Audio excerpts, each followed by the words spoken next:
क्या हाल चाल है भाई लोग। उम्मीद है सब लोग बहुत अच्छे होंगे। लास्ट क्लास में हम लोगों ने बेटा कुछ एमटीएस के पूछे गए क्वेश्चंस के विषय में डिस्कस किया हुआ था।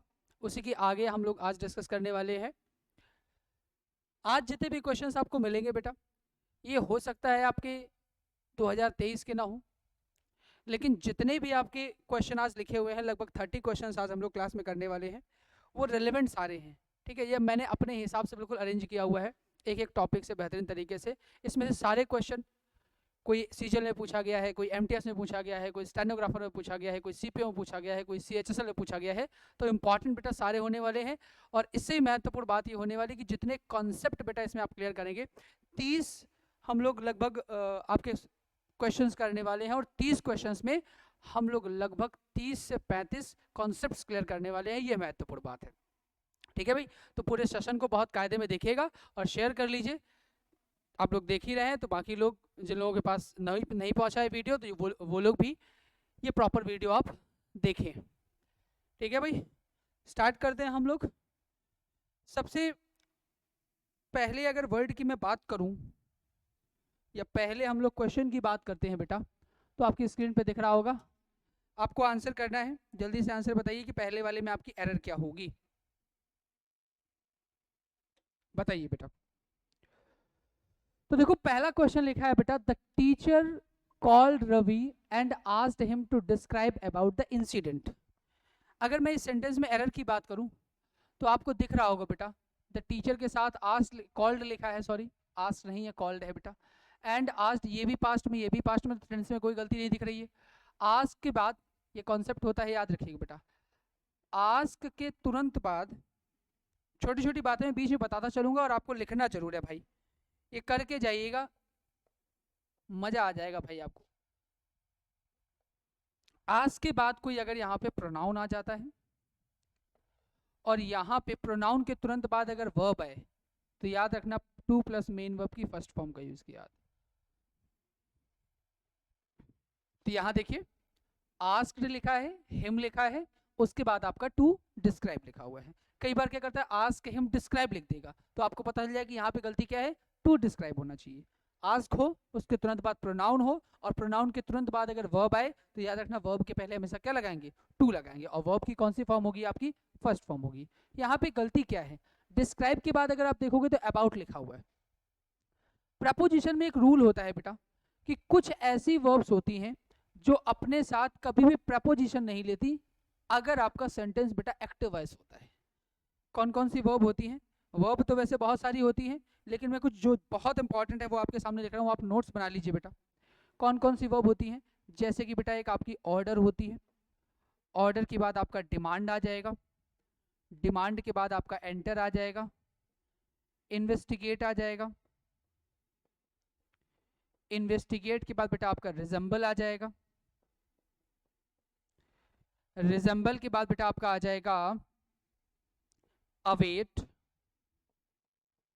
Discuss, describe, stress, emphasize, invade, attack, है ना। इस तरीके की कुछ आपकी वर्ब होती हैं, याद रखना बेटा। अगर ये किसी एक्टिव वॉइस सेंटेंस में यूज किए जाएं, तो इनके साथ कभी कोई प्रपोजिशन आता ही नहीं है भाई। तो यहाँ जब डिस्क्राइब लिखा हुआ है, और हम सबको पता है ये सेंटेंस आपका एक्टिव वॉइस है, तो डिस्क्राइब के बाद यहाँ क्या होगा, अबाउट का यूज बेटा नहीं किया जाएगा। तो आपके पहले क्वेश्चन की अगर मैं एरर की बात करूं, तो आप बेटा सी पार्ट में एरर है, यहाँ पे अबाउट नहीं होगा।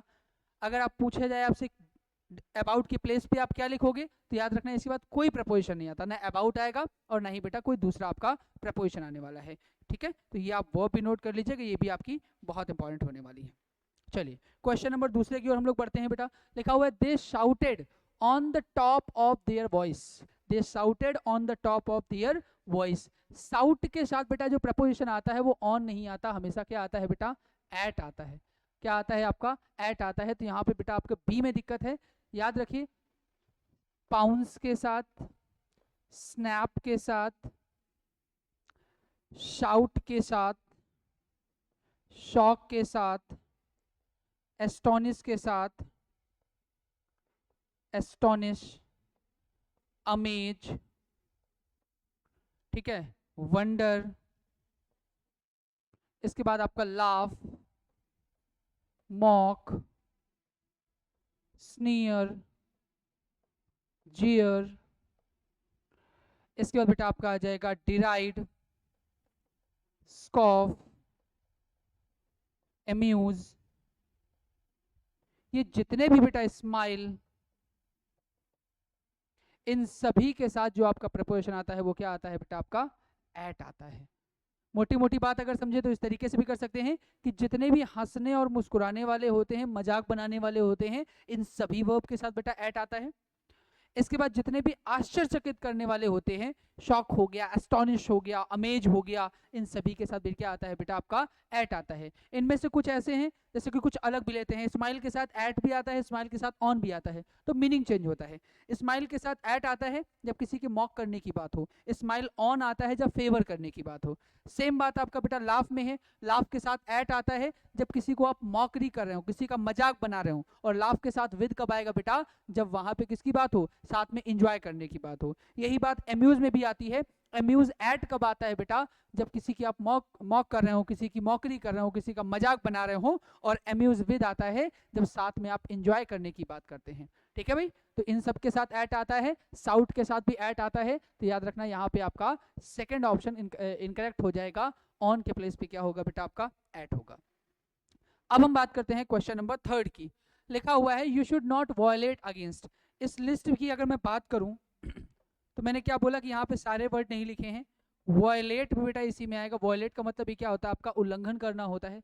वॉयलेट का मतलब ये क्या होता है बेटा उल्लंघन करना होता है। और वॉयलेट भी अपने साथ कभी भी कोई प्रपोजिशन नहीं लेता है, तो यहाँ पे आप अगेंस्ट का यूज नहीं कर सकते हैं। ठीक है, अब बात करते हैं थर्ड क्वेश्चन की। थर्ड क्वेश्चन में आपका एरर क्या होगा, वॉयलेट के साथ आपका अगेंस्ट नहीं आएगा। You should not violate the rules laid down by the institution, कि इंस्टीट्यूशन के द्वारा जो रूल्स बनाए गए हैं आपको क्या नहीं करना चाहिए, वॉयलेट नहीं करना चाहिए, उनका उल्लंघन नहीं करना चाहिए। अब हम बात करेंगे किसकी, क्वेश्चन नंबर 4 की। बताइए जल्दी से। क्वेश्चन लिखा है his grandmother has taught him to pray God daily. उसकी माता ने बताया है कि भैया ईश्वर से डेली प्रार्थना करनी है आपको। तो बताइए जरा दिक्कत क्या है। His grandmother has taught him to pray to God daily। यहाँ क्या होगा बेटा आपका to pray to God daily। यहाँ क्या हो जाएगा to pray to God daily। इसके बाद बात करते हैं हम लोग 5th number, I promptly answered to the question। Answered के बाद बेटा यहाँ क्या नहीं आएगा आपका टू नहीं आएगा। आंसर्ड के बाद क्या नहीं आएगा बेटा टू नहीं आएगा। आंसर के साथ फॉर आता है, आंसर के साथ फॉर आता है, वो भी कब आता है, ये आता है जब आप किसी चीज़ की जिम्मेदारी लेते हैं, किसी चीज़ को डिस्क्राइब करने के सेंस में, किसी चीज़ को एक्सप्लेन करने के सेंस में। मान लीजिए आपने कोई काम लिया और आपसे कोई गलती हो गई, तो आपको उसका एक्सप्लेनेशन करना पड़ेगा, आपको उसका उत्तरदायित्व लेना पड़ेगा, आपको इसको एक्सप्लेन करना पड़ेगा। तो आप क्या बोलोगे, सामने वाला बोलेगा कि भैया इस चीज़ के लिए आंसर कीजिए, you will have to answer for your mistakes. इस तरीके से बनेगा, यू विल हैव टू। इसका अगर एग्जाम्पल की मैं बात कर दूं तो बन जाएगा you will have to answer for your mistake, कि आपको अपनी गलतियों के लिए क्या करना पड़ेगा बेटा, आंसर देना पड़ेगा, उत्तरदायी होना पड़ेगा, बताना पड़ेगा। अब बात करते हैं क्वेश्चन नंबर 6 की। लिखा हुआ है the warrior fell from the horse. दो होते हैं भाई साहब, एक आपका होता है ऑफ और एक आपका होता है फ्रॉम। देखो आंसर बताना बड़ी बात नहीं है, आंसर तो सिंपल सी बात बता देंगे या आप लोग सीख लेंगे, लेकिन सेम क्वेश्चन रिपीट नहीं होता, कॉन्सेप्ट रिपीट होते हैं भाई। इसलिए जो भी बातें मैं इससे रिलेटेड आपको बता रहा हूँ अच्छी तरीके से समझना रही है, ठीक है। जैसे तुम उसको समझ लेते हो, उसकी बातों को समझ लेते हो, उतना हम मोहब्बत आपको हो सकता है ना दे पाए, लेकिन आप हमारी बातों को भी थोड़ा थोड़ा समझते रहेगा तो एमटीएस आपको जोर मोहब्बत देगा। अब बात करते हैं ऑफ और फ्रॉम की। देखो ऑफ आता है बेटा डिस्कनेक्शन के लिए, ऑफ किसके लिए आता है, डिस्कनेक्शन के लिए आता है बेटा। फ्रॉम भी डिस्कनेक्शन के लिए आता है, लेकिन अंतर पता ही क्या है, फ्रॉम आता है डिस्कनेक्शन इन जर्नी, जब यात्रा की बात हो। किसकी बात हो बेटा, जब यात्रा की बात हो और यात्रा में डिस्कनेक्शन की बात की जाए, जब यात्रा में बेटा डिस्कनेक्शन की बात की जाए, सेपरेशन की बात की जाए, तो हम फ्रॉम का यूज करते हैं, जबकि नॉर्मल डिस्कनेक्शन के लिए हम लोग क्या लगाते हैं बेटा, ऑफ लगाते हैं। अब जैसे घोड़े से कोई वॉरियर जो है वो कहाँ से गिर गया है, घोड़े से गिर गया है, तो ये नॉर्मल डिस्कनेक्शन की बात है। फेल के बाद फ्रॉम नहीं आएगा, क्या बेटा आपका आएगा, ऑफ आएगा। पेड़ से पत्ती गिर जाए, वो भी नॉर्मल डिस्कनेक्शन की बात है, वहां भी क्या आएगा आपका, ऑफ ही आएगा। इसके बाद मान लीजिए कोई सीढ़ी से गिर गया, वहां भी नॉर्मल डिस्कनेक्शन की बात है, वहां भी क्या आएगा बेटा आपका, ऑफ आएगा। इसी के साथ साथ जैसे मान लीजिए कि आपके सर से टोपी उड़ गई, तो वहां भी क्या आएगा आपका, ऑफ आएगा। आपने कोट उतारा है, तो कोट आपकी बॉडी से डिस्कनेक्ट हो रहा है, वहां भी क्या आएगा आपका, ऑफ आएगा। ठीक है, फ्रॉम कभी भी नहीं आएगा। फ्रॉम आता है जब जर्नी में डिस्कनेक्शन की बात हो। जैसे मैंने बोला मैं कानपुर से दिल्ली गया, तो I went to Delhi from Kanpur, तो जहां से जा रहे हैं उसके पहले फ्रॉम, और जहां पहुंच रहे हैं बेटा उसके पहले आपका टू। तो आपको बात समझ में आ गई होगी। ठीक है, तो फ्रॉम आपका आता है किसके लिए, डिस्कनेक्शन इन जर्नी।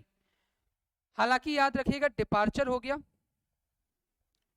डिपार्चर हो गया, डिबोर्डेड हो गया, डिफरेंट हो गया, डिफर हो गया, एब्सटेन हो गया और रिफ्रेन हो गया। ये सभी बेटा अपने साथ क्या लेते हैं, फ्रॉम लेते हैं। ठीक है, एब्सटेन, रिफ्रेन, डिपार्चर, डिबोर्डेड, इसके बाद डिफरेंट और इसके बाद डिफर, ये सभी बेटा क्या लेते हैं अपने साथ, फ्रॉम लेते हैं। इस बात को आप याद रखिएगा। क्वेश्चन में बात करते हैं हम 7 की। He reminded me my childhood days. Remind के साथ प्रपोजिशन क्या आता है भाई, ऑफ आता है। रिमाइंड के साथ बेटा प्रपोजिशन क्या आता है आपका, ऑफ आता है। रिमाइंड के साथ प्रपोजिशन क्या आता है, ऑफ। इसको ऑफ नहीं पढ़ते, ऑफ पढ़ते हैं बेटा, ओ एफ, ऑफ। ठीक है, और ऑफ के साथ और क्या आता है, जैसे फॉन्ड के साथ ऑफ आएगा। ठीक है, डिजायरस के साथ ऑफ आएगा, डिजायरस के साथ भी क्या आता है बेटा आपका, डिजायरस के साथ भी बेटा आपका ऑफ आता है। रिमाइंड के साथ ऑफ, फॉन्ड के साथ ऑफ, डिजायरस के साथ ऑफ। इसके बाद बेटा आपका क्या आ जाएगा, एफ्रेड के साथ ऑफ। ठीक है, तो ये सभी जो आपके होते हैं क्या लेते हैं अपने साथ, ऑफ लेते हैं। और भी बहुत सारे होते हैं, लेकिन अभी हम लोग थोड़े थोड़े ही करने वाले हैं। ठीक है, तो रिमाइंड के साथ आपका ऑफ आ जाएगा, फॉन्ड के साथ ऑफ आएगा, डिजायरस के साथ ऑफ आ जाएगा, एफ्रेड के साथ ऑफ आ जाएगा, है ना। अगला लिखा हुआ आपका, तो यहाँ पे रिमाइंड के बाद क्या आएगा बेटा, मी के बाद आपका ऑफ आएगा। ये भी याद रखिएगा, यहाँ पे रिमाइंडेड ऑफ मी नहीं होगा, reminded me of my childhood, क्योंकि चाइल्डहुड की याद दिला रहा है, इसलिए यहाँ पे हम लोग क्या करेंगे, he reminded me of his childhood, ये सॉरी ऑफ माई चाइल्डहुड, कि वह मेरे बचपन की मुझको याद दिलाता है। तो रिमाइंड हो गया, फॉन्ड हो गया, डिजायरस हो गया, एफ्रेड हो गया, इन सभी के साथ क्या आता है बेटा, ऑफ आता है। चलिए अगला लिखा है बेटा आपका, you can not prevent me. Prevent के साथ भी क्या आता है बेटा, फ्रॉम आता है। तो प्रिवेंट मी टू गो नहीं होगा बेटा, क्या होगा आपका, फ्रॉम गोइंग होगा। ठीक है, टू गो नहीं होगा, क्या होगा, फ्रॉम गोइंग होगा। क्यों होगा, प्रिवेंट अपने साथ लेता है भाई फ्रॉम, और फ्रॉम जब आएगा तो फ्रॉम के तुरंत बाद आपकी क्या है, वर्ब है। कल ही मैंने आपको क्लास में कराया था कि किसी प्रपोजिशन के तुरंत बाद अगर कोई मेन वर्ब आ जाए, तो मेन वर्ब की बेटा कौन सी फॉर्म यूज करते हैं, आईएनजी फॉर्म यूज करते हैं। तो प्रिवेंटेड भी, sorry, you can not prevent me from going होगा, फ्रॉम गो आपका नहीं होने वाला है। ठीक है, चलो क्वेश्चन नंबर बात करते हैं हम लोग 9। सेशन को लाइक भी करते जाइए भाई लोग, सब्सक्राइब भी कर लीजिए। ठीक है, हम लोग आपके लिए बहुत मेहनत कर रहे हैं, तो आप भी थोड़ी सी मेहनत तो कर ही सकते हैं, हालांकि इसमें कोई मैथ वाला काम है नहीं। चलो 9 नंबर क्वेश्चन की बात करते हैं। At the gate was hung a wooden board. Gate पे क्या टंगा हुआ था भाई साहब, एक wooden board. On which was written beware, beware the danger, beware the danger. Aware के साथ क्या आता है, ऑफ। बिवेयर के साथ क्या आता है, ऑफ। अवेयर और बिवेयर दोनों अपने साथ क्या लेते हैं बेटा, ऑफ लेते हैं, याद रखिएगा। अवेयर और बिवेयर दोनों अपने साथ क्या लेते हैं, ऑफ। तो बिवेयर द डेंजर नहीं होगा बेटा, क्या होगा, बिवेयर ऑफ द डेंजर। खतरे से हमेशा सावधान रहिए, यहां पे आपका ये आंसर हो जाएगा। इसके बाद हम लोग बात करते हैं 10 नंबर की। लिखा है many a student are frustrated because of unemployment. कह रहा है कि अनएम्प्लॉयमेंट की वजह से बहुत सारे जो लोग हैं बेसिकली वो क्या है बेटा, बहुत सारे लोग वो क्या है बेटा, बहुत ज्यादा फ्रस्ट्रेटेड हैं। तो बताइए जरा इसका क्या सीन है, क्या दिक्कत होगी इसमें। देखो सिंपल सी बात है, मैं आपको मैनी और मच का कॉन्सेप्ट बताता हूँ। इससे पिछली बार जब एमटीएस का एग्जाम हुआ था तो आप ये देख लीजिए कि एक एक भाई साहब एक एक शिफ्ट में से दो दो क्वेश्चन पूछे गए थे। तो इसका इंपॉर्टेंस आपके एग्जाम के लिए बहुत ज़्यादा है। समझिए जरा, एक होता है मैनी, एक एक बात को समझते जाइएगा। और जो मैं आपको बता रहा हूँ ना आज की क्लास में, इससे आपको बहुत सारे क्वेश्चन देखना पेपर में देखने को मिलेंगे। मैनी हो गया, और एक बेटा क्या होता है आपका, मच होता है। एक आपका सॉरी, एक आपका मैनी होता है, एक आपका क्या होता है, मच होता है बेटा, और एक आपका मोर होता है। मैनी होता है, मच होता है, मोर होता है। मोर देखो अधिक के सेंस में लगाते हैं और इसका यूज सीटी में करते हैं। सीटी मतलब कंपैरेटिव डिग्री में। मच की बात करूं तो ये अनकाउंटेबल नाउन के लिए आता है। यूएन मतलब अनकाउंटेबल नाउन, आप पूरा लिखिएगा। और मैनी जो होता है बेटा वो काउंटेबल नाउन के लिए आता है। किसके लिए आता है बेटा, काउंटेबल नाउन के लिए। तो मैनी जो होता है वो काउंटेबल नाउन के लिए, मच जो होता है वो आपका अनकाउंटेबल नाउन के लिए। अब मैनी और मैनी आ का मैं आपको बता देता हूं कि एक आपका होता है भाई मैनी और एक आपका होता है मैनी आ। मैनी जो होता है अपने साथ प्लूरल नाउन लेता है, साथ ही में प्लूरल हेल्पिंग वर्ब लेता है। ठीक है, मैनी जो आपका होता है बेटा वो प्लूरल नाउन लेगा और प्लूरल वर्ब लेगा, जबकि मैनी आ बेटा अपने साथ सिंगुलर नाउन लेता है और सिंगुलर वर्ब लेता है। तो इतनी बात आपको याद रखनी है कि मैनी काउंटेबल नाउन के लिए आता है, मच अनकाउंटेबल नाउन के लिए आता है, मोर जो होता है वो अधिक के सेंस में तो आता है, लेकिन साथ ही साथ में इसका यूज बेटा कंपैरेटिव डिग्री में किया जाता है। इसके बाद बेटा मच का यूज एक और होता है, मच का यूज पास्ट पार्टिसिपल में किया जाता है। मच का यूज किस में किया जाता है, पास्ट पार्टिसिपल में किया जाता है। ठीक है, और मच का एक यूज और होता है, कंपैरेटिव डिग्री में भी मच का यूज होता है, to enhance comparative degree. Comparative degree को और बढ़ाने के लिए हम किसका प्रयोग करते हैं, जैसे बोलते हैं ही इज मच मोर सगैसियस। तो ये सेंटेंस गलत नहीं है बेटा, एकदम सही है, क्योंकि मोर सगैसियस को और ज्यादा बेहतर बताने के लिए और ज्यादा बढ़ाने के लिए हम लोग क्या यूज करते हैं, मच का यूज कर देते हैं। तो क्या हो जाएगा बेटा, यहाँ पे मच के यूज हम लोगों ने देखे अनकाउंटेबल नाउन के लिए करते हैं, साथ में पास्ट पार्टिसिपल के पहले भी कर लेते हैं, साथ में कंपैरेटिव डिग्री को और बढ़ाने के लिए करते हैं। मोर आपका अधिक के सेंस में आता है, मोर आपका कंपैरेटिव डिग्री में आता है, और मैनी की मैं बात कहूँ तो हमेशा किसके लिए आता है, काउंटेबल नाउन में। इसके बाद मैंने मैनी और मैनी आ में डिफरेंस बताया। मैनी बेटा प्लूरल नाउन साथ में प्लूरल वर्ब लेता है, जबकि मैनी आ जो होता है वो सिंगुलर नाउन और सिंगुलर वर्ब लेता है। इतना आप अच्छे से स्क्रीनशॉट ले लीजिए, अपनी कॉपी में नोट डाउन कर लीजिएगा। अब हम लोग क्वेश्चन पे आते हैं। यहाँ अगर आप देखो तो मैनी आ स्टूडेंट लिखा है, जब मैनी आ स्टूडेंट लिखा है तो मैंने क्या बोला, मैनी आ के बाद सिंगुलर नाउन और सिंगुलर वर्ब, तो यहाँ पे आर नहीं होगा बेटा, क्या हो जाएगा आपका, इज हो जाएगा। इस बात को आप अच्छे से याद रखें। तो क्वेश्चन नंबर 10 हमारा कंप्लीट हो गया, और ये कॉन्सेप्ट जो बताया है बेटा इसको अभी आप अच्छे से नोट कर लीजिएगा। अब बात करते हैं हम क्वेश्चन नंबर 11 की। लिखा है it is true that the poor is unable to get nourishing food even today. कि आज तक, ये बिल्कुल सही बात है कि आज भी अगर मैं बात करूं तो गरीबों को अच्छा भोजन नहीं मिलता है, अगर मैं बात, या अच्छी पालन पोषण नहीं होता उनका। अब मैं बात करूं द पुअर की, देखो किसी भी एडजेक्टिव के साथ अगर दा लगा दें तो वो पूरी अपनी कम्युनिटी को बताता है। किसको बताता है, कम्युनिटी को। रिच के पहले दा लगा दिया तो द रिच का मतलब अमीर लोग, पुअर के पहले दा लगा दिया तो द पुअर, वो क्या हो जाएगा, गरीब लोग।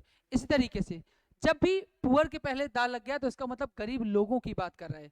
और जब ये आपका सब्जेक्ट का काम करे तो इसके बाद जो हेल्पिंग वर्ब आती है वो बेटा हमेशा पीएचवी आती है, और पीएचवी का मतलब क्या होता है, प्लूरल हेल्पिंग वर्ब। तो यहाँ पे किसी एक गरीब व्यक्ति की बात नहीं कर रहा है, गरीब लोगों की बात कर रहा है, और यही कारण है बेटा कि हम लोग यहाँ पे इज नहीं लगाएंगे, क्या लगा देंगे, आर लगा देंगे। ठीक है, तो ये आपका एक कॉन्सेप्ट हो गया। अब हम बात करते हैं किसकी, क्वेश्चन नंबर 12 की। People have a right to criticize but at the same time each of them have to remember his duty also। कह रहा है कि लोगों के पास राइट है कि आप क्रिटिसाइज कर सकते हो, लेकिन उसी समय सभी लोगों को ये बात ध्यान में रखनी चाहिए, क्या ध्यान रखनी चाहिए, कि उनको अपना ड्यूटी भी निभानी है या अपना ड्यूटी भी पूरी करनी है। चलिए, इसमें जो आपका रूल लगा भाई साहब, अगर पूरे इंग्लिश ग्रामर के 10 सबसे महत्वपूर्ण रूल बनाए जाएंगे तो उनमें से आपका ये आ जाएगा। आपने कुछ बातें सुनी होंगी, जैसे कि एक आपका होता है बेटा ईच ऑफ, एक आपका होता है आइदर ऑफ, एक आपका होता है बेटा नाइदर ऑफ, एक आपका होता है वन ऑफ, एक आपका होता है none of, one of, none of, each of, any of. इनके बाद जो नाउन आता है बेटा वो हमेशा कैसा आता है, पीएन। पीएन का मतलब प्लूरल नाउन, और उस नाउन के पहले हमेशा क्या लगता है, डेफिनेट आर्टिकल दा। इनके साथ आने वाली जो वर्ब होती है वो होती है एस एच वी। आप पूरा लिखिएगा, मैं शॉर्ट फॉर्म में लिख रहा हूँ। एस एच वी का मतलब सिंगुलर हेल्पिंग वर्ब। और अगर इनके बाद पॉजिटिव केस की बेटा बात की जाए तो याद रखना वो कैसी आती है, वो भी आपका सिंगुलर आता है। पॉजिटिव केस का मतलब होता है अपने की अंग्रेजी, तो सिंगुलर का मतलब हो गया या तो भाई हर आ जाएगा और या तो हिज आ जाएगा। लड़की की बात होगी तो हर, और लड़के की बात होगी तो हिज, और अगर किसी वस्तु की बात कर रहा है तो हम लोग इट्स लगा देंगे, सिंपल बात। तो याद रखिएगा, each of, either of, neither of, one of, none of, any of, इन सभी के बाद प्लूरल नाउन, उस नाउन के पहले आर्टिकल लगेगा दा। उसके बाद अगर वर्ब की बात करें तो वर्ब हमेशा सिंगुलर, और पॉजिटिव केस भी कैसा आएगा बेटा, सिंगुलर आएगा। अब सेंटेंस में अगर पढ़ें तो लिखा है each of them have to. जब यहाँ बेटा ईच ऑफ लिखा है तो मैंने क्या बताया आपको कि ईच ऑफ के बाद वर्ब कैसी आएगी, आपकी सिंगुलर आएगी। तो यहाँ हैज, हैव नहीं आएगा बेटा, क्या आ जाएगा, हैज आ जाएगा। ठीक बात है। अब हम क्वेश्चन नंबर 13 देखेंगे। लिखा है the child picked up a burned paper. इस तरीके का क्वेश्चन एसएससी बहुत सही पूछता है। किस तरीके का क्वेश्चन, कि वो क्या करता है कि फॉर्म्स गलत करता है, बर्न नहीं होता है, बर्न्ट होता है। क्या होता है बेटा आपका, बर्न्ट पेपर, जला हुआ पेपर। ठीक है, बर्न की जो पास्ट फॉर्म होती है वो क्या होती है, बर्न्ट होती है। तो यहाँ पे बर्न आपका गलत हो जाएगा, सही क्या होगा बेटा, जला हुआ, बर्न्ट। ये होता है जला हुआ, ये आपका पास्ट पार्टिसिपल है। ये आपका क्या है बेटा, पास्ट पार्टिसिपल है।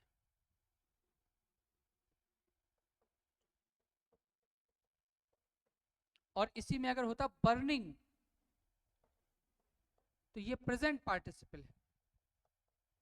ये क्या है बेटा, प्रेजेंट पार्टिसिपल। इसका मतलब क्या होता है, जलता हुआ, कि I saw a burning paper, तो इसका मतलब जलता हुआ देखा। तो बर्निंग मतलब प्रेजेंट पार्टिसिपल का उदाहरण है, आपका प्रेजेंट पार्टिसिपल का उदाहरण है। यहाँ पे स्पेलिंग गलत हो गई है पार्टिसिपल की, टेंशन लेकिन भाई तुमको बिल्कुल नहीं लेनी है, दोबारा से हम लोग लिख लेंगे। ठीक है, तो प्रेजेंट पार्टिसिपल का आपका एग्जाम्पल है बर्निंग, जबकि बर्नट क्या है, पास्ट पार्टिसिपल के एग्जाम में है। यहाँ हालांकि आपको इतना टेंशन लेने वाली बात है नहीं, सीधे आप देख लो भैया, पिक अप बर्न्ड तो होता ही नहीं है, होता क्या है बेटा आपका burned. The child picked up a burned paper from the street, कि बच्चे ने स्ट्रीट से एक जला हुआ पेपर उठा लिया। क्वेश्चन नंबर हम लोग 14 की ओर बढ़ते हैं। चलो बताओ जल्दी से। The teacher was angry when he found that you are not there. कि टीचर बड़ा गुस्सा था जब उसने पाया कि तुम वहां थे ही नहीं। तो देखो पहला क्वेश्चन मैंने हमेशा आपसे बोला है कि जब भी कोई एरर का क्वेश्चन आप देखो तो सबसे पहले आपको जो काम करना है वो क्या करना है, कि आपको देखना है कि वर्ब क्या है। पहले में बेटा अगर मैं बात करूं तो पहले में बात की गई है किसकी,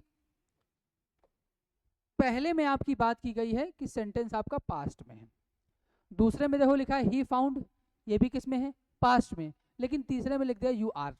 मतलब ये तो बदतमीजी वाली बात होगी ना, कि पहला पास्ट में, दूसरा पास्ट में, और तीसरा बता दिया किस में बेटा, तीसरा बता दिया भाई प्रेजेंट में। तो गलत है, तो यू के साथ क्या आ जाएगा बेटा, वर आ जाएगा। तो you were not there. Question number 15 simple था। खैर 14 नंबर क्वेश्चन, 15 का जल्दी से आंसर बताइए, देख लीजिए फट से।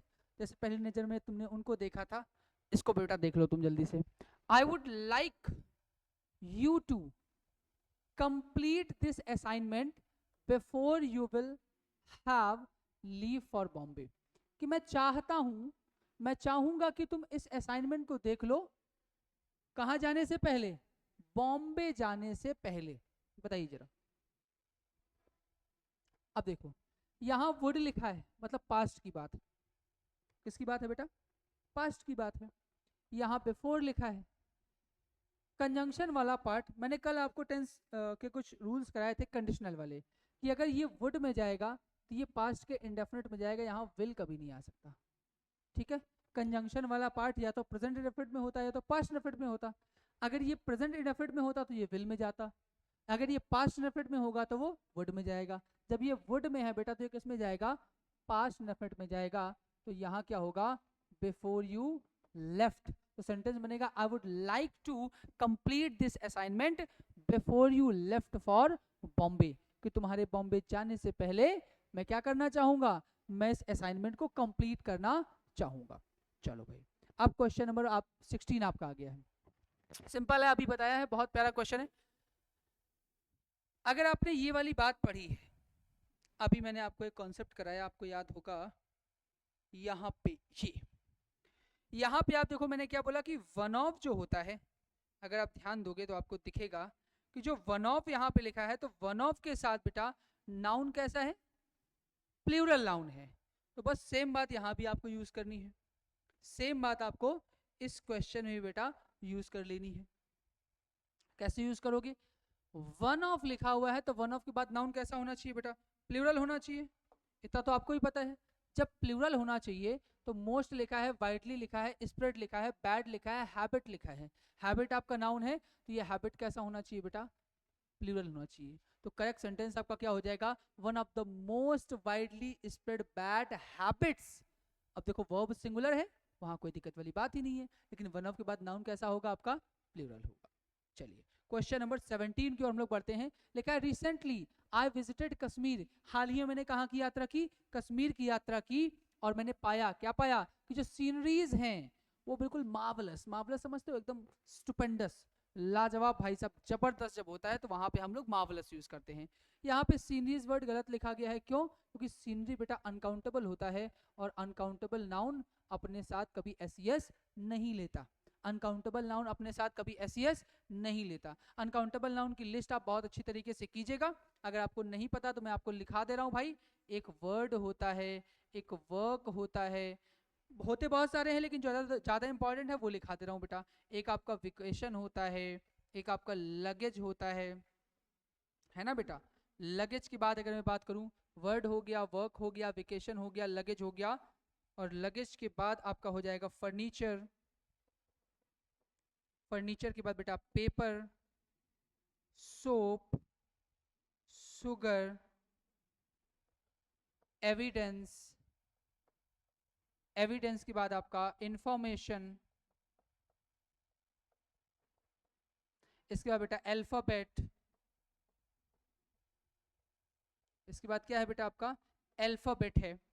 तो वर्ड हो गया, वर्क हो गया, वेकेशन हो गया, लगेज हो गया, फर्नीचर हो गया, पेपर हो गया, सोप हो गया, शुगर हो गया, इसके बाद बेटा एविडेंस हो गया, इंफॉर्मेशन हो गया, अल्फाबेट हो गया, सीनरी हो गया, मशीनरी हो गया, है ना?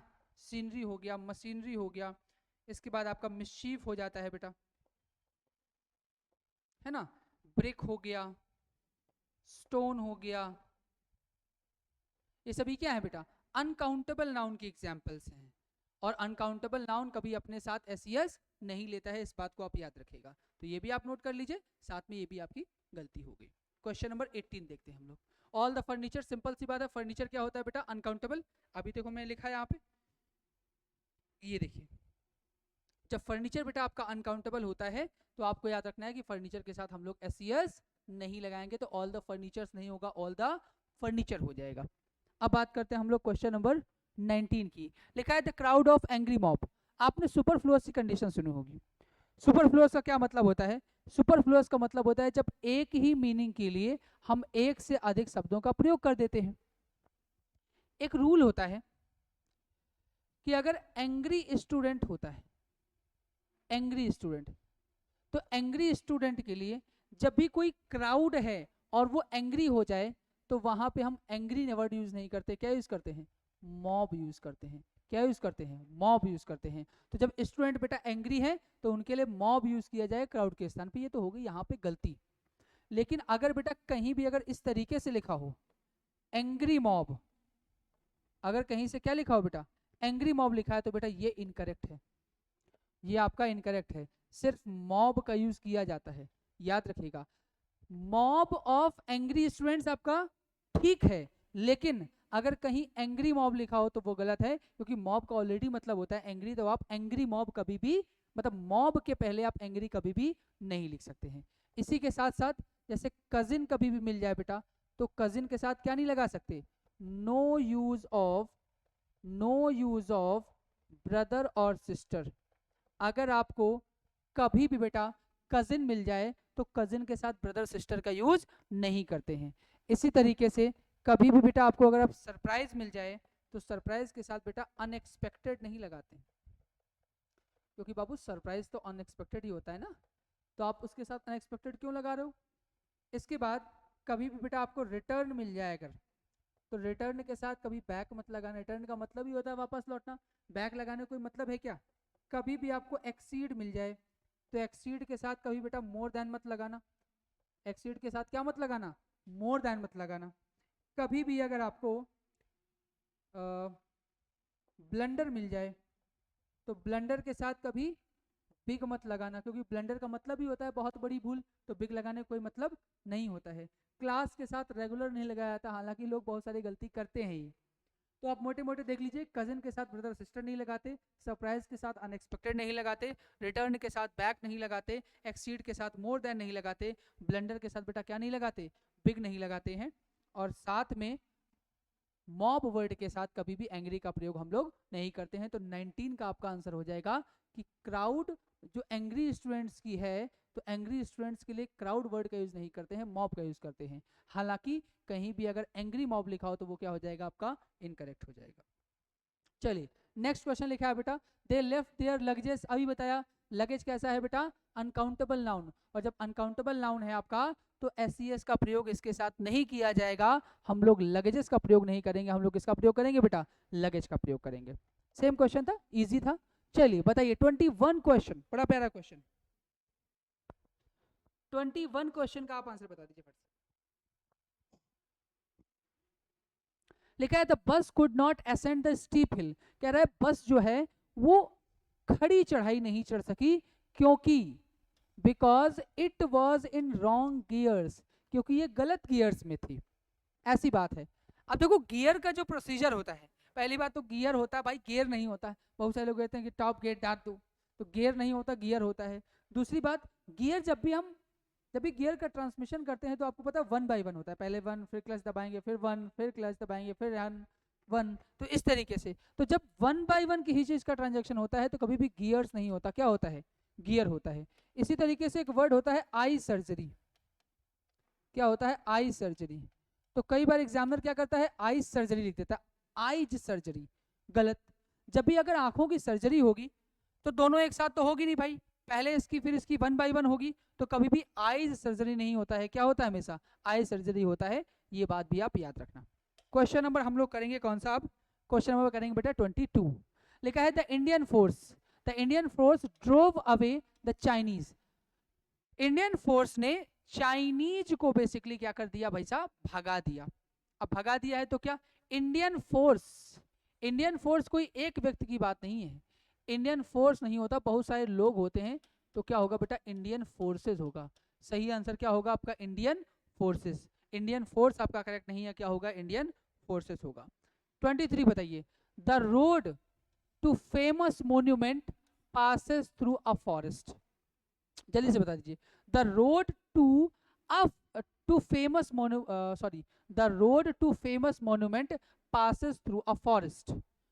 अब देखिए आर्टिकल का क्वेश्चन है बेटा, ये कह रहा है कि रोड टू फेमस मोन्यूमेंट, और फेमस मोन्यूमेंट की बात है तो हम सबको पता है फेमस मोन्यूमेंट के लिए हम लोग क्या लगाएंगे, द वर्ड का यूज करेंगे, क्योंकि ये सर्टेनिटी को बता रहा है।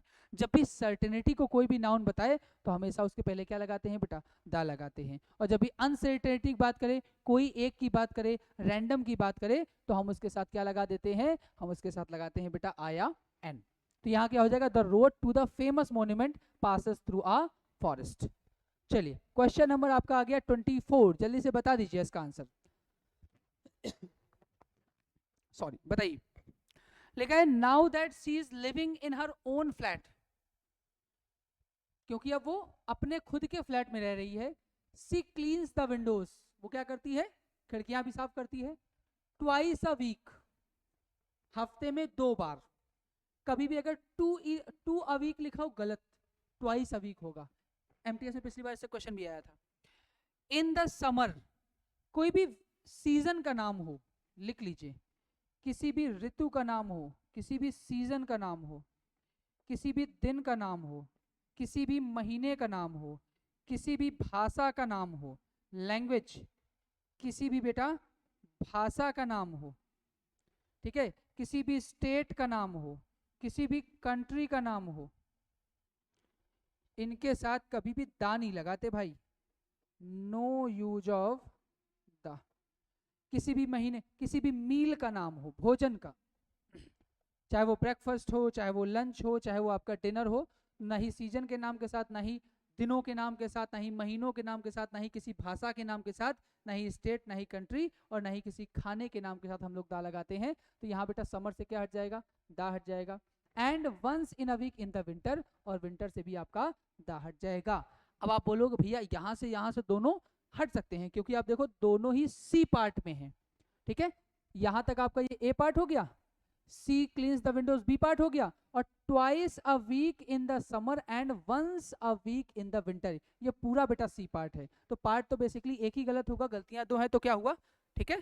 तो यहाँ पे समर के पहले भी दा हटेगा और विंटर के पहले भी दा हटेगा, और ये बातें जो मैं लिखी आप अच्छे से लिख लीजिए और इसको याद कर लीजिएगा। क्वेश्चन नंबर 25 बताइए फट से, बहुत इंपॉर्टेंट रूल है भाई। इन्वर्जन का केस मैं आपको बताता हूं। नो सूनर, कभी भी आपको नो सूनर मिल जाए, कभी भी आपको हार्डली मिल जाए, कभी भी आपको स्कार्सली मिल जाए, या कोई भी और एडवर्ब मिल जाए, तो याद रखना अगर ये सेंटेंस की स्टार्टिंग में आ जाए तो हेल्पिंग वर्ब पहले और सब्जेक्ट आपका बाद में, इसको बोलते हैं इन्वर्जन। इन्वर्जन का मतलब क्या होता है भैया, कि हेल्पिंग वर्ब का प्रयोग पहले और सब्जेक्ट का प्रयोग हम बाद में करते हैं। कब करते हैं, जब कोई भी एडवर्ब, किसी भी सेंटेंस की शुरुआत अगर बेटा एडवर्ब से हो तो हमेशा वर्ब की इन्वर्टेड फॉर्म का प्रयोग किया जाता है। इन्वर्टेड फॉर्म का मतलब है कि वर्ब आपकी पहले आएगी, सब्जेक्ट आपका बाद में आएगा। वैसे यहाँ लिखा है नो सुनर के बाद देखो डिड आ गया, ठीक, तो इसका मतलब यहाँ पे ये गलती नहीं है, नो सुनर के बाद डिड आ गया फिर आई आ गया। अब नो सुनर में और बातें क्या याद रखनी है, नो सुनर जो होता है अपने साथ कंजंक्शन क्या लेता है बेटा, देन लेता है। हार्डली स्कर्सली क्या लेते हैं अपने साथ, वेन लेते हैं। ये कंजंक्शन की बात होगी। मैंने पहले इन्वर्जन की बात बता दी, अब कंजंक्शन की बात देख लीजिए।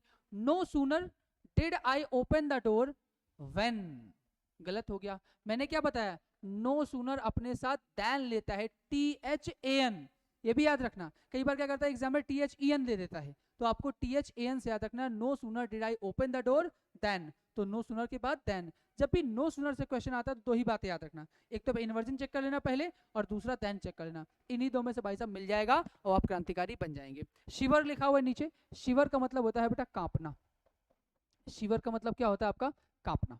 चलो अगला लिखा है क्वेश्चन नंबर बेटा 26, लिखा है be smart not only in dress but also in action, कि भैया स्मार्ट बनो ना केवल दिखावे से बल्कि अपने कामों से। सिर्फ महंगे महंगे रंगबाजी वाले कपड़े पहनने से कुछ नहीं होगा, पढ़ना पड़ेगा, सरकारी नौकरी पानी पड़ेगी, सरकारी बाबू बनना पड़ेगा, ठीक है, तभी वो बाबू भी ध्यान देगा तुमको। चलो तो be smart not only in dress but also, क्या आता है आपको, बट ऑल्सो, बताओ मैं इसको बट ऑल्सो पढ़ रहा हूँ जबकि लिखा क्या है, एंड ऑल्सो। अच्छा ये गलती एग्जाम में भी हो सकती है, आप मत करना भाई, मेरे से हो गई तुम मत करना। हाँ कि आप सही पढ़ रहे हो, लिखा एंड ऑल्सो और पढ़ रहे हो बट ऑल्सो। तो हमको पता है इधर अपने साथ और लेता है, नीदर अपने साथ नॉट लेता है, नॉट ओनली अपने साथ क्या लेता है बेटा, बट ऑल्सो लेता है, तो एंड ऑल्सो नहीं होगा, क्या होगा आपका, बट ऑल्सो। हालांकि ये तो बहुत सरल थी। अगला लिखा है 27 नंबर, हार्डली फिर से आ गया। Hardly had I reach the airport where, अभी मैंने क्या बताया आपको, अभी मैंने क्या बताया, नो सूनर अपने साथ देन लेता है, जबकि हार्डली स्कर्सली क्या लेते हैं अपने साथ, वेन लेते हैं। हार्डली स्कर्सली क्या लेते हैं, वेन लेते हैं। अब जरा गौर कीजिए थोड़ा सा, जरा आप गौर करेंगे तो यहाँ पे हार्डली लिखा है, यहाँ पे वेयर लिखा है, ये तो बदतमीजी वाली बात हो गई भाई साहब। थपड़िया दो उसको तुरंत। व्हेन नहीं आएगा क्या आएगा बेटा, सॉरी वेयर नहीं आएगा क्या आएगा बेटा आपका, व्हेन आ जाएगा। अगला लिखा है question number 28, it is not such a good book that I expect, that I expected, कह रहा है कि ये इतनी अच्छी किताब नहीं है जितना मैंने सोचा था। जरा बताइए सच के साथ क्या आएगा यहां पे, बताइए। वो इतनी अच्छी किताब नहीं है जितनी मैंने सोची थी या की मैंने सोची थी। देखो भाई सच की मैं बात करूं तो सच अपने साथ एज भी ले लेता है और सच अपने साथ दैट भी लेता है। सच अपने साथ एज भी लेगा, सच अपने साथ दैट भी लेगा। सच का हिंदी का मतलब होता है ऐसा, और अगर ऐसा जो की बात करे तो सच एज, और ऐसा की बात करे तो क्या आ जाएगा बेटा, सच दैट। अब सिंपल सी बात है, आप आराम से समझ लो। क्या समझना है आपको कि आप हिंदी निकाल लीजिए। अगर ऐसा जो का सेंस है तो सच एज आएगा, और ऐसा की का सेंस है तो सच दैट आएगा बेटा। लिखा है इट इज नॉट, ये ऐसा नहीं है, such, it is not such a good book that I expected, कि ये उतनी अच्छी किताब नहीं है जितनी मैंने एक्सपेक्ट की थी। जो का सेंस आ रहा है बेटा, दैट नहीं आएगा, क्या आएगा आपका, एज आएगा। दैट कब आएगा, जब की का सेंस आएगा। ओके, क्वेश्चन नंबर 29, हम लोग सेकेंड लास्ट क्वेश्चन में पहुंच चुके हैं। ठीक है, सब्सक्राइब कर लीजिए भाई सब लोग, यहाँ तक अगर आप लोग पहुंचे हैं। वैसे इतना धीरज किस बहुत लोगों के पास कम ही रहता है कि यहाँ तक पहुंचे। जनरली लोग 2 4 6 क्वेश्चन देख के भाई साहब निकल लेते हैं। अगर आपने लास्ट तक देखा है तो आप सब्सक्राइब कर लीजिए, और साथ में ही अगर सेशन अच्छे लग रहे हैं तो लाइक कर लीजिए, और बाकी दोस्तों को भी शेयर कीजिए। ठीक है, हम लोगों ने 2 ग्रामर क्लास कर ली है, एक क्लास में आपको और करूँगा। जितने कॉन्सेप्ट इसमें बच गए हैं बाकी उसमें कर लेंगे। ठीक है, मेरा प्रयास ये है कि ज़्यादा से ज़्यादा क्वेश्चन हम लोग कर लें, ज़्यादा से ज़्यादा हम लोग कॉन्सेप्ट क्लियर कर लें। कि अगर आपने इससे पहले बिल्कुल इंग्लिश पढ़ी भी नहीं है तो भी आप कुछ ना कुछ तो भाई सब करके आएंगे, आपका पेपर अच्छा जाएगा। बस कॉन्फिडेंट रहिए अपने आप में, बहुत ज़्यादा डिमोरलाइज मत रहिए कि कैसे होगा क्या होगा। अब देखो बहुत समय बचा नहीं है, बहुत ज़्यादा आप कुछ कर नहीं सकते हैं, तो आप सेशन देखिए, एंजॉय कीजिए और ध्यान दीजिए चीज़ों पे। लिखा हुआ है the downfall of this kind is to be attributed to nothing else. अब देख लो भाई, एक होता है नन, एक होता है नथिंग, एक होता है एल्स, एक होता है नन एल्स, और एक होता है बेटा नथिंग एल्स। ये सभी अपने साथ क्या करते हैं बेटा, ये सभी अपने साथ लेते हैं बेटा बट। ये सब क्या लेते हैं अपने साथ, बट लेते हैं। ठीक है, हार्डली इसका से मैंने बता ही दिया, व्हेन लेते हैं, बोथ और बिटवीन मैं लिखवा दे रहा हूं, आप देख लीजिए। आपने कंजंक्शन नहीं भी पढ़ा होगा ना भाई साहब, 2 सेंटेंस में पूरा कंजंक्शन खत्म करा देंगे। ठीक है, बोथ और बिटवीन अपने साथ क्या लेते हैं, एंड लेते हैं। इफ और व्हेन, इफ और व्हेन अपने साथ क्या लेते हैं, कॉमा लेते हैं। ठीक है, अदर और रैदर, अदर और रैदर अपने साथ क्या लेते हैं बेटा, देन लेते हैं। नो सूनर अपने साथ क्या लेता है, देन लेता है। ठीक है, आइदर क्या लेता है, और नाइदर क्या लेता है, नॉर, नॉट ओनली क्या लेता है, बट ऑल्सो। ठीक है, इसके बाद क्या बचा आपका, हाँ 2 ऑल 2 बच गया भाई साहब, कुछ नहीं छोड़ेंगे हम लोग, जान ले लेंगे पेपर की। ठीक है, 2 ऑल 2 क्या लेगा अपने साथ, येट लेगा। 2 ऑल 2 क्या लेगा बेटा, येट लेगा, और चाहे तो कॉमा भी इसमें हम लोग लगा सकते हैं। 2 ऑल 2 के साथ येट या कॉमा, अदर रैदर और नो सूनर के साथ than, none, nothing else, none else, nothing else, इन सभी के साथ क्या आएगा, बट, बोथ और बिटवीन के साथ एंड, इफ और व्हेन के साथ आपका कॉमा आ जाएगा। ठीक, छोटी छोटी बातें और भी हैं, अगर आप चाहें तो देख लीजिए। जैसे कि अच्छा इसमें क्या होगा, नथिंग एल्स के साथ बट देन नहीं आएगा, क्या आ जाएगा बेटा, बट आ जाएगा। अब ये लिखने के बाद, ये पहले आप लिख लीजिएगा अच्छे से। अब देखिए जरा स्क्रीनशॉट ले लीजिए इसका। ठीक है, मैं हट गया हूँ, स्क्रीनशॉट ले लो अच्छे से। हाँ, अब इसके बाद आप छोटी सी बात और देख लीजिए बेटा, इसको छोड़िए, इसकी बात करेंगे। लेस्ट कभी भी मिले तो लेस्ट के साथ वर्ब आती है शुड। ठीक, लेस्ट कभी भी मिले तो लेस्ट जिस सेंटेंस के पहले हो उसमें बेटा कभी क्या नहीं लगाते, नॉट नहीं लगाते। इसके बाद एक आता है सो दैट। सो दैट की मैं बात करूं अगर, तो सो दैट हमेशा अपने साथ क्या लेता है बेटा, सो दैट हमेशा अपने साथ या तो मे लेता है या तो बेटा लेगा आपका माइट। मे लेगा जब सेंटेंस प्रेजेंट में होगा, और माइट लेगा बेटा जब सेंटेंस आपका पास्ट में होगा। तो ये आपका कंजंक्शन एक तरीके से पूरा भाई साहब खत्म कर दिया। एक रूल बचा है अनटिल और अनलेस वाला, वो हम लोग इसमें कर लेंगे। इसका भी आप अच्छे से स्क्रीनशॉट ले लीजिए। फिर इसको मैं खत्म कर देता हूँ, फिर हम लोग क्वेश्चन नंबर अपने लास्ट पे चलते हैं, 30वें क्वेश्चन पर। जल्दी से कर लीजिए बेटा, लिख लीजिए अच्छे से।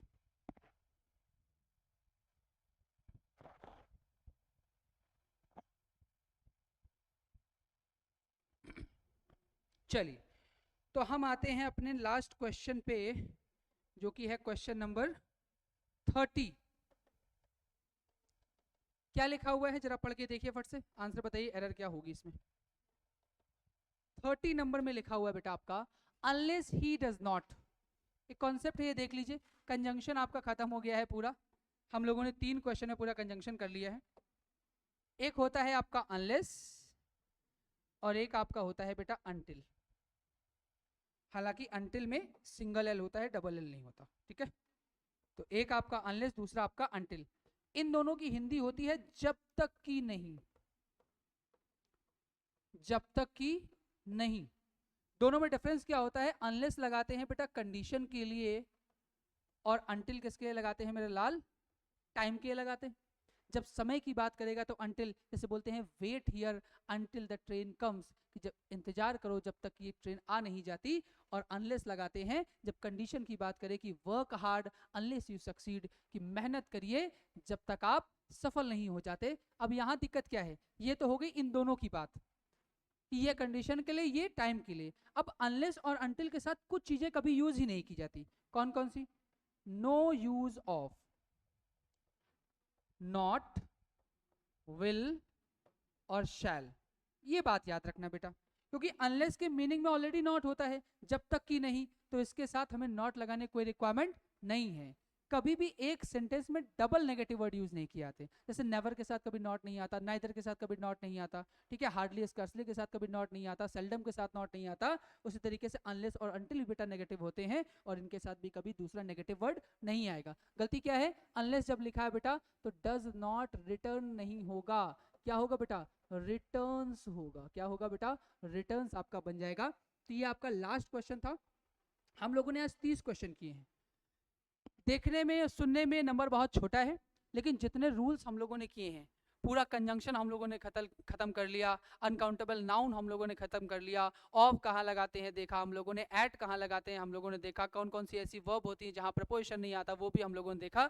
इसके साथ हम लोगों ने कंजंक्शन के क्वेश्चन किए, इसके साथ हम लोगों ने वर्ब के भी क्वेश्चन किए। तो बहुत सारे टाइप और बहुत सारी चीज़ें हम लोगों ने इसमें कंप्लीट की है।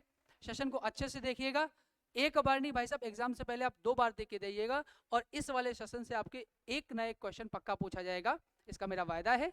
आज के सेशन में बस इतना ही रखते हैं, हम लोगों ने आज सेशन भी लंबा कर लिया है। Thank you so much. Channel को फिर से सब्सक्राइब कर लीजिए आप नहीं किया है तो, और अगर दोस्तों को भी अपने शेयर कर दीजिए ताकि वो भी आप अपडेटेड रहें और बेहतरीन कंटेंट उनको भी मिल सके। Thank you so much. आज के लिए बेटा बस इतना ही, हम लोग कल मिलेंगे।